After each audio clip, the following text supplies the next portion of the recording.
Écoutez, je pense que Kaba a gardé une certaine continuité dans sa liste. Sur les 25 joueurs convoqués, il y a plus de 10 qui étaient à la dernière Coupe d'Afrique des Nations.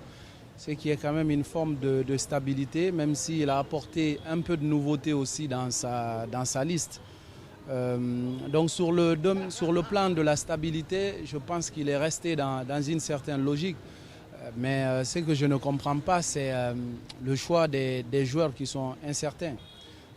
Quand on est dans une Coupe d'Afrique des Nations, il faut aller avec plus de certitude, avec des joueurs qui ont du temps de jeu dans leur club, des joueurs qui sont en capacité physique à répondre aux défis, parce qu'une Coupe d'Afrique des Nations, ce n'est pas des matchs des éliminatoires de la CAN, où tu as au moins 6 matchs.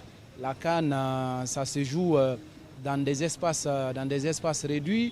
Tu joues aujourd'hui, 3 ou 4 jours après, tu dois jouer. Donc la pression, elle est constante.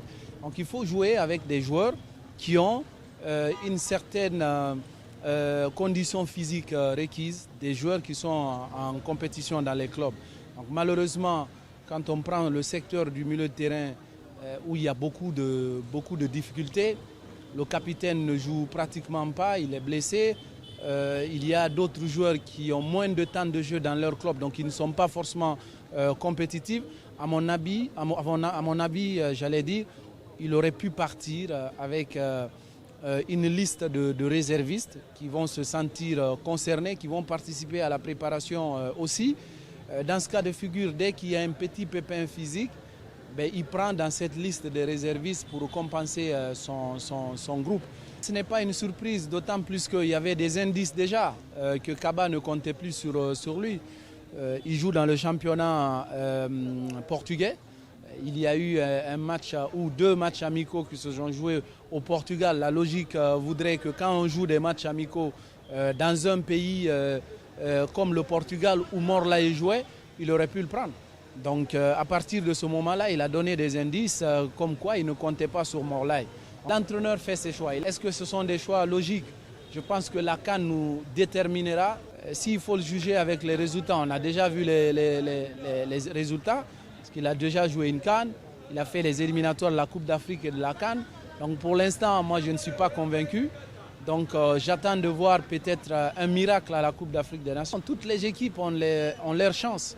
Je pense que tout dépend d'abord d'une bonne préparation, tout dépend des cohérences dans le choix des hommes qui doivent être dans le 11 de départ, sur l'animation qu'on doit apporter, sur les changements qu'on doit apporter aussi à l'équipe.